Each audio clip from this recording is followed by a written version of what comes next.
A public service announcement designed to keep you safe and scared. The hour of doom is at hand.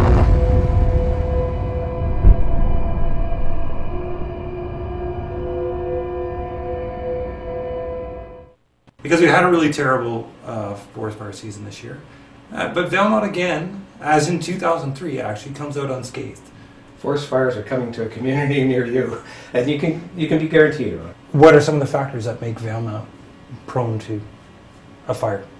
Well, if you look at, there's a number of factors. One is we've had pretty good fire suppression activities in the last 100 years, and that has created a lot of mature and over-mature forests, which we're now seeing the effect with the mountain pine beetle. We've also got some steep slopes on the valley walls, which creates a funnel for wind patterns going up and down. We get a lot of fronts through here, and you'll notice we also have the potential of a lot of lightning strikes when we get these warm, dry summers, and then a change in weather, and then you get the lightning strikes. So we have all those kind of components to create a good fire situation. If you have to evacuate somebody from the area, you've only got two access corridor, or one access corridor, up and down.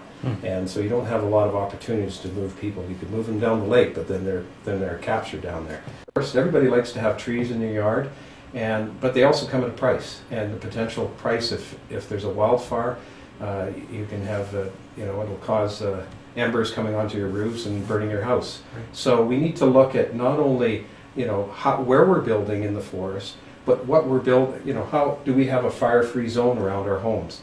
A wildfire can actually start on somebody's property and go into the forest, or vice versa.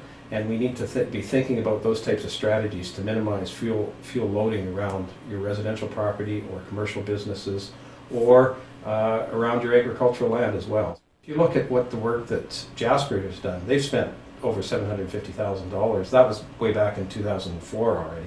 And engaging the community behind to make sure that everybody understood what the principles around Fire Smart are. Like reducing the vegetation around your home, planting deciduous trees as opposed to coniferous trees, not having a hedge that ends right at that's like a wick right at your building. So there's a number of things that people can do. People may not think that they're that important, but when it comes around to a fire, they're really important. Here, and all it takes is one lightning strike, and you can look at the fire that was in 2004, Swift Creek, how quickly that developed into to burn off a hillside. And you get the prevailing winds going down the valley or up the valley. That's a huge wick. You've got the dead pine that's being affected by the mountain pine beetle. That's a huge fuel source, and all you need to get that up into the crowns, and it'll travel very quickly. You've got an enclosed valley here that you've got mountains on two sides, and so the winds are generally funneling up and down, as I say. So we've got all those kinds of factors there. So you want to build as big a buffer as you can around there. When the firestorm comes, it's too late to start thinking about that. The key is in terms of the planning and also the preparatory work. And the work that the fire committee has been doing around here in terms of reducing the fuel loading will slow down the impact of a fire coming into a community, but it's not going to eliminate it, because sometimes those embers are going 3 to 4 kilometers ahead of the fire, and if they land on your roof and your gutters are full of pine needles, etc., your house is probably going to burn. Woo! That was scary. Stand by for correspondent McCracken's interview with Hugh Perkins and Kathy Junker about the ancient forest at Dome Creek. About an hour past McBride, towards the end of the world, is a little piece of history. A 20-acre plot that was once a Class A approved cut block was ready to be mowed into oblivion. However, community activists like Hugh and Kathy, university students, and groups like the Caledonia Ramblers of Prince George banded together to save the area. A path was built, and now the forest is averaging more than 100 visits a day from tourists all over the world.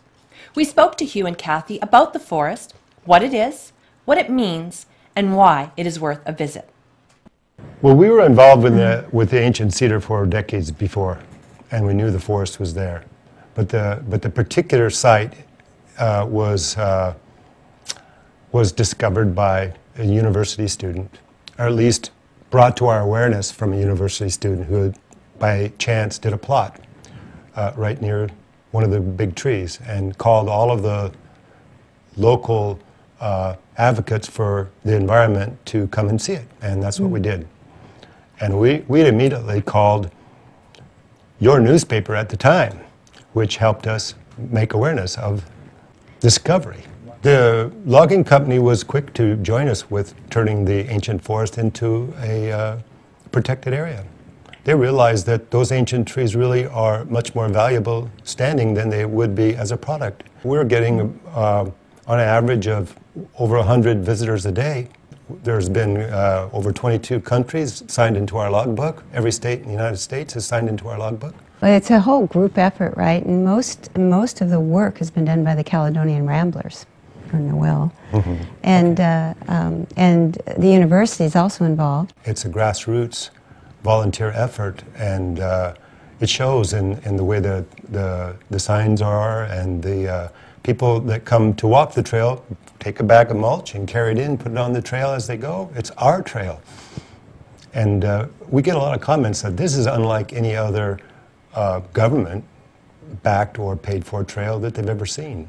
It's currently featured in the front page of the Prince George tourist brochure. It's considered their #1 tourist attraction, and they get visitors every day coming to their center asking how to get to the ancient forest.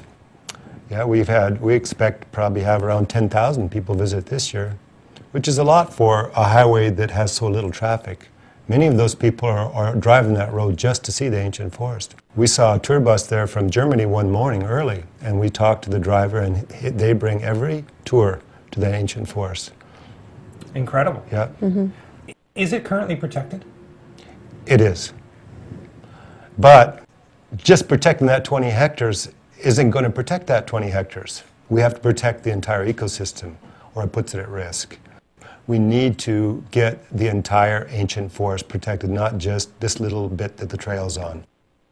Openings that were larger than natural grow, and those could grow very rapidly. There's a lot of wind that gets inside those holes in the forest and blows down around the edges. Diseases, drought, it stresses the ecosystem and all of the species that live there too. So The cedar forest is warm. How does it go? It's warmer in the winter inside of there, and it's cooler in the summer than the surrounding area. But if you get holes in it, or you get the edge cut, then it invades that encapsulated little mini ecosystem, and it changes it. And when you visit the ancient forest, you'll realize that you're in a new world when you step inside. What's the size of the cedar forest that you'd like to protect? All that's left, because there's a lot of it already gone. It's already fragmented. Forest professionals have come up with a plan, and it's called their biodiversity order, that they think is the very minimum to maintain that ecosystem. And that minimum has not yet been met. So there's still a threat to the surrounding cedar There forest. is. And these professionals from the government feel like that this is what needs to happen. What's preventing that from happening, without naming names?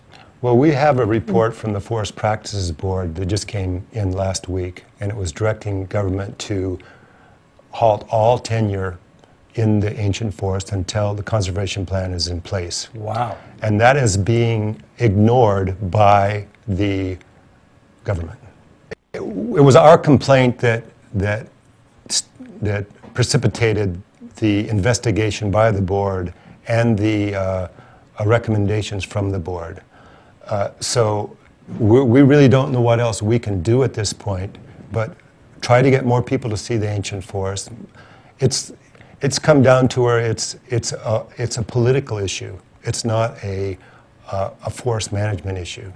The old attitude towards the ancient cedar is that it's an overmature and decadent forest that could be replaced with a more productive forest.